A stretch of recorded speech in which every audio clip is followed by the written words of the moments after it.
சொல்றாங்களோ, இப்படி ஞானசம்பந்த பெருமான் என்ற ஒருவர் சீர்காழியில் இருக்கிறார்னு சொல்றாங்களோ, அதுபோல சீர்காழியில பிள்ளையாருக்கும் இதோ நம்மை காண்பதற்காக, தங்களை காண்பதற்காக திருநாவுக்கரசு நாயனார் வந்து கொண்டிருக்கிறாங்கிற செய்தியை அன்பர்கள் பதிவு செய்கிறார். அதுதான் இந்த பாடல். நீண்ட வரைவில்லியார் அருடைய நீண்ட மேரு மலையை வில்லாக கொண்டிருக்கக்கூடிய பெருமான் அருளி செய்த வெஞ்சூளை மடுத்து அருளி, வெஞ்சூளையை என்ன பண்ணலாம், மடுத்தறினா பெருக கொடுத்தருளி. இறைவன் நாயனாருக்கு அந்த வெஞ்சூளையை மிக கொடுத்தருளி. நேரே முன்னால் ஆண்ட அரசு, இறைவன் சூளையை மிக கொடுத்து அதன் வாயிலாக ஆட்கொண்ட நம்மளுடைய நாயனார் ஆண்ட அரசு எழுந்தருளை கேட்டு அருளி. ஒரு பாட்டில் எத்தனை முறை அருளிங்கிற சொல் வருதுன்னு மட்டும் பாருங்க. நீண்ட வரைவில்லார் வெள்ளியார் வெஞ்சோலை மடுத்து அருளி. நோயை கொடுத்தார். நோயை கொடுத்தது என்னது? அருள். நேரே முன்னால் ஆண்ட அரசு எழுந்தருள கேட்டருளி. அவர் எழுந்து வருவதும் அருளல், கேட்டதும் அருள், கேட்டருளி.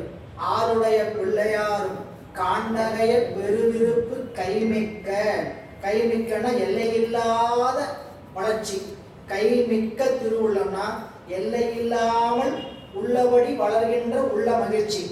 காண்டகைய நாயனார் பிள்ளையார் வந்து திருநாவுக்கரசு பெருமானை காண வேண்டும் என்ற பெருவிருப்பு உள்ளத்தில் மிக ஊக்க திருவுள்ள கருத்தினோடு அருள் மூண்ட மனத்து அன்பர் புடைசூழ எழுந்தருளி. கூட பிள்ளையார் திருநாவுக்கரசு பெருமானை காண்பதற்கு அவர் வரான்னா அவர் வர வரை காத்திருக்கிறதில்ல, அவர் வருகின்ற எல்லைக்கு சென்று அவரை வரவேற்க வேண்டும். அப்போ கூட அன்பர்கள்லாம் வராங்க. எப்படிப்பட்ட அன்பர்கள் வந்தாங்க? இவருக்கு எப்படி திருநாவுக்கரசு நாயனாரை காண வேண்டும் என்ற விருப்பம் இருக்கிறதோ அதுபோலவே விருப்பமுடையவர்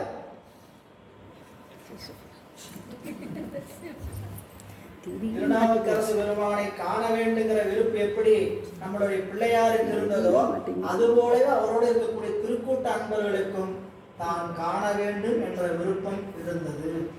அதுதான் மூண்ட மனம். அருள் மூண்ட மனத்துன்னா என்னன்னு கேட்டீங்கன்னா, இப்போ நம்மளுக்கு புரிந்து கொள்வதற்காக சொல்லணும்னா, நம்மளோட பயணிக்கிறவங்க எப்படிப்பட்ட பயணமா இருக்கணும்? ஒத்த கருத்துடையவர்கள் பயணிக்கலாம். இல்லத்திலே அதுதான், வெளியிலே அதுதான். மேடு ஃபார் ஈச் அதர். ரெண்டு பேரும் ஒத்த கருத்து இருந்தா இல்லைங்க போயிட்டு இருக்கோம். நீ ஒரு தண்டவாளம், நான் ஒரு தண்டவாளம்னா வண்டி பாட்டு வாழ்க்கை போகும். மகிழ்ச்சி. இது ஒரு திருத்தலத்துக்கு போறோம், எல்லாருக்கும் ஒத்த கருத்து என்னது? திருத்தலத்தில் சென்று வர வேண்டும் என்று சொல்லியிருக்கிறார் ஐயா. இந்த வாய்ப்பு என்னது? இந்த வாழ்க்கையில தமிழகத்தில் கிடைக்கப்பெற்ற அருள் வாழ்க்கையில ஒரு முறையாவது அந்த திருத்தலத்தை சென்று இந்த பெருமானிடத்துல ஒரு நன்றியை சொல்லி வர வேண்டும் சொன்னோம்.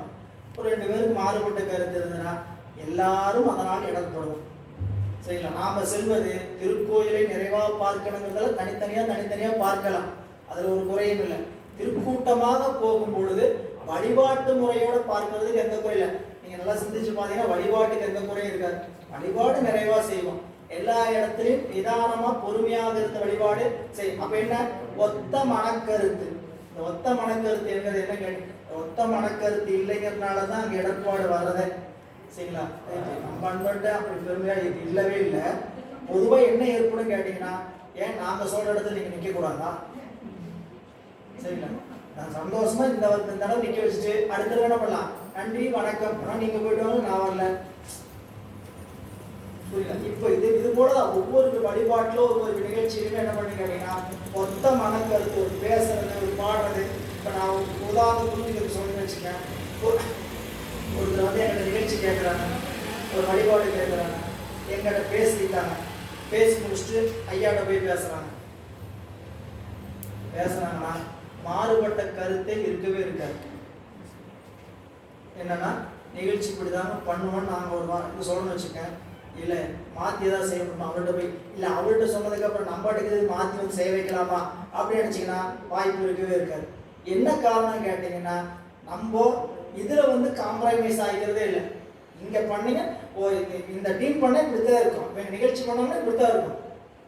ஒவ்வொரு அந்த மாதிரி தான் ஒவ்வொரு வழிபாடு செய்யறோம். திருத்தொடர்ந்தவை பாடுறோம், பாடுறாங்க எல்லாம் ஒரே மாதிரி இப்படி பாடுறாங்க, ஒரே மாதிரி பாடுறோம். கேட்கறதுக்கு இனிமையாக இருக்கக்கூடிய நிகழ்வு இல்லைங்களா? ஒவ்வொன்றுமே ரசிச்சு ரசிச்சு நம்ம செய்யணும். திருமுறைகள் படிக்கிறீங்களா? எல்லோரோடும் சேர்ந்து ஒரு சேர படிக்கணும். படிக்கிறதுக்கு என்ன வாய்ப்போ அதுக்கு பழகணுமே தவிர இல்லை அதுக்கு நம்ம சிரமப்படணும்னு நினைக்கவே கூடாது. இல்லை அது ஒத்த மனக்கருது. அதாங்க மூண்ட அருள் மூண்ட மனத்து தம்மை போலவே விருப்பம் உள்ள மனத்தன்மையை திருவருளால் பெற்ற, அதுக்கு அந்த இடத்துல அதான் பொருள். அப்படிப்பட்ட அன்பர்கள் புடைசூழ எழுந்தருளி முன்னே வருகிறார் பிள்ளையார். சீர்காழியில்